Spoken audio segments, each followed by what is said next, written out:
ओम नमो भगवते वासुदेवाय। नारायण नमस्कृतं नरं चैव नरोत्तमं देवीं सरस्वती व्यासं ततो जयमुदीरयते। मूकं करोति वाचालं पङ्गुलयति जकृवातमहं वन्दे परमानन्दमाधवम्। सप्तमोऽध्याय श्रीशुक उवाच। हेमन्ते मैत्रेवाणी विदुर दृढचिते शुणि आनन्दमने व्याससुत रोमपुलक तार देहि तुछे मैत्रिये मुख चाहि विदुर उवाच भमुनि जे विपरीत भावे भ्रमयी मोर चित से हरि स्वभावे निर्गुण निश्चिन्ते परम कारण लीला विहार गुण क्रिया के जानी परिबटिया बालक क्रीडा भावे जेने मते न घेनी अनुमाने इच्छा स्वभावे खेल तार से नुहे संशय गोचर जे निद्रागत निज सुखे से किंपा पसे एते दुखे निज गुणर माया वळे से विसर्जिला अहेळे पुणी पाळीण करे अंत व्यापारी पुरुष जे मंत कर्म करी नाना मते ए देश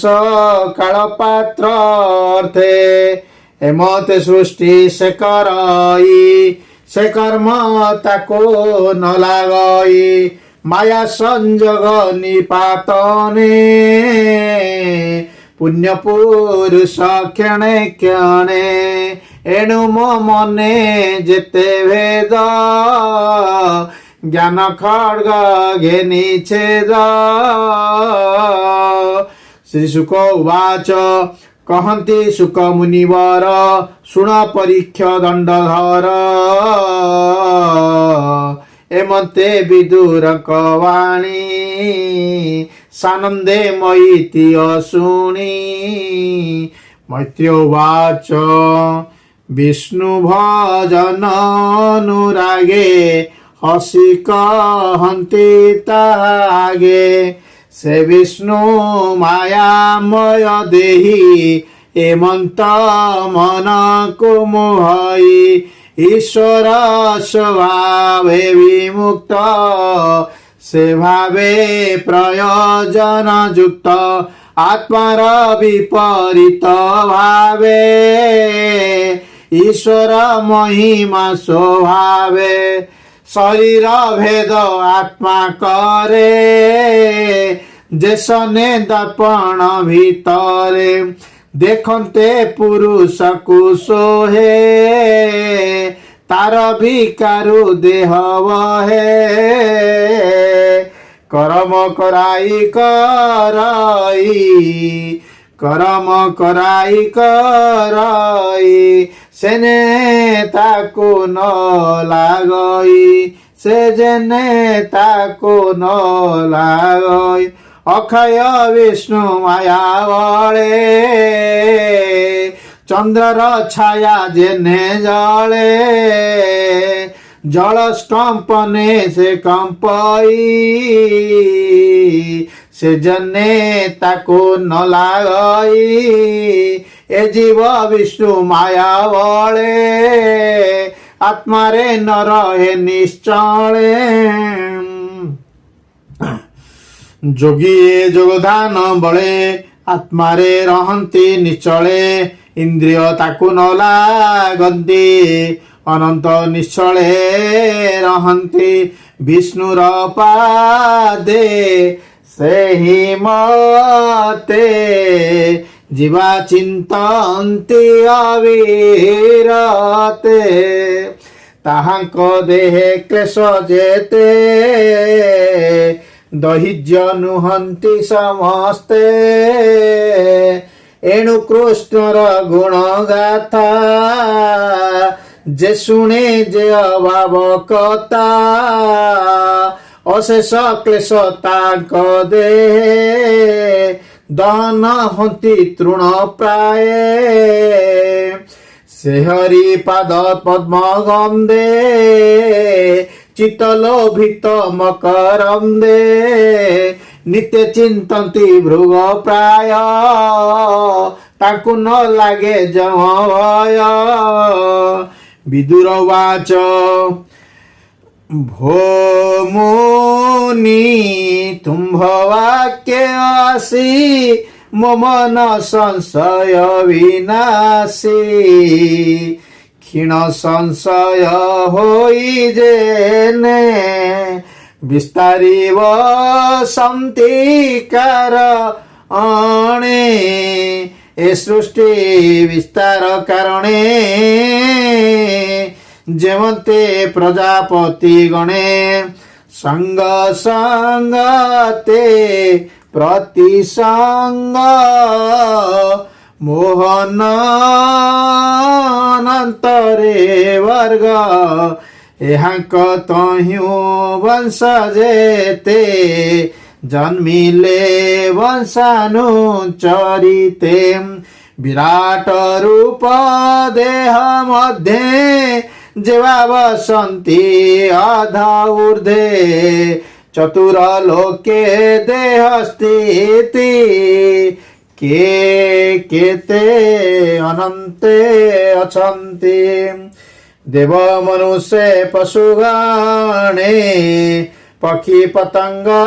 भूमि तृणे शुद्ध अंडज जरायुज उद्भिज आदि वृक्षराज जेणु ये जेवा आदिभार सृष्टि पालन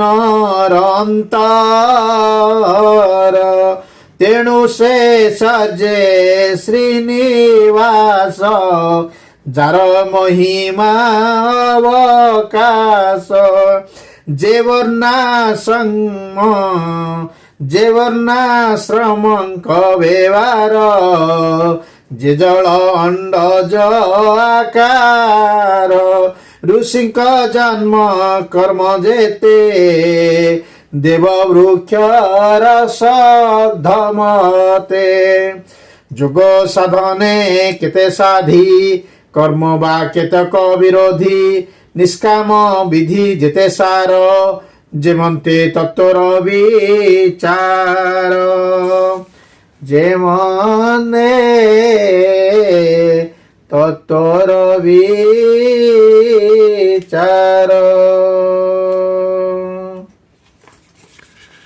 पाषाण पथ बनसम जे प्रतिलोम अतिलोम जीवर गति जेते मार्गे से पुण गुण कर्म जोगे धर्मार्थे काम मोक्ष आदि जे मार्गे जमंत संपादी जे त्रिदंड करे घेनी जे देव जे वेद विधि अनुमानी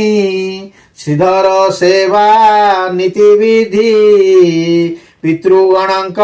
स्नान आदि ग्रह नक्षत्र तारागणे जे काल रूपी अप्रमाणे बान त्यागर फल जेते दान त्यागर फल जेते जे अबा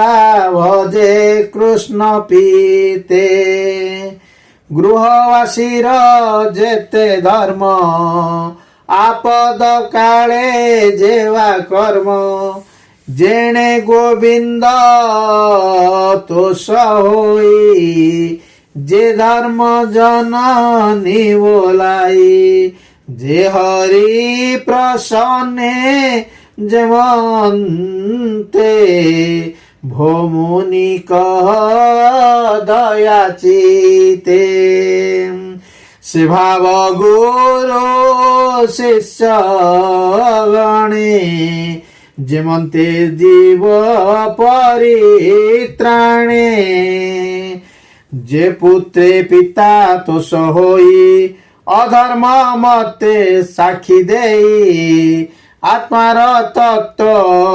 बाकेते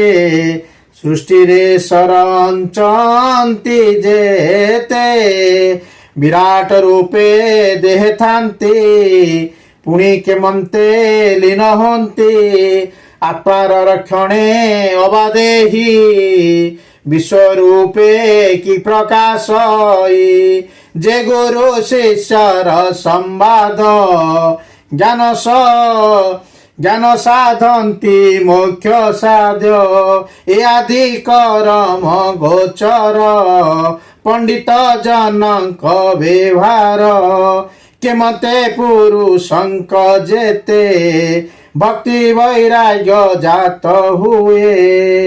ए जेते पुरुष मुरारी हरि महिमा इच्छा करी जगते देख यज्ञ जेते तप समाधि नदी अर्थे जीवकु जेते दया वहे ताहाकु देखे सर्वदे से पुण्य कला जेते सम हुवन्ति तेजी निज कर्म एमते पुराण संकल्पे विदुर मैत्रेय समीपे आनंदे जेते पचारिला सृष्टि संपादे जेते लीला सुनी हरसे मुनिवर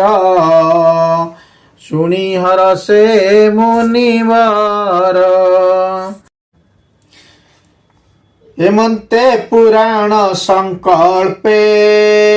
विदुर मैत्रेय समीपे आनंदे जेते पचारिला सृष्टि संपादे जेते लीला सुनी हरसे मुनिवर बोलंती सुन हे विदुर श्री शुक उवाच ए भागवत प्रश्नवाणी कन्ने शुणति जेते प्राणी जे अभावदने उच्चारी विष्णु मायारु जानती तरी तृतीय स्कंदे भागवत कहिले विप्र जगन्नाथ इति श्रीमद्भागवते महापुराणे परमहंसं सहितं वैशिष्ट्यं तृतीय स्कंदे मैत्रेय विदुर संवाद नाम सप्तमोऽध्याय हरि ओम हरि ओम हरि ओम।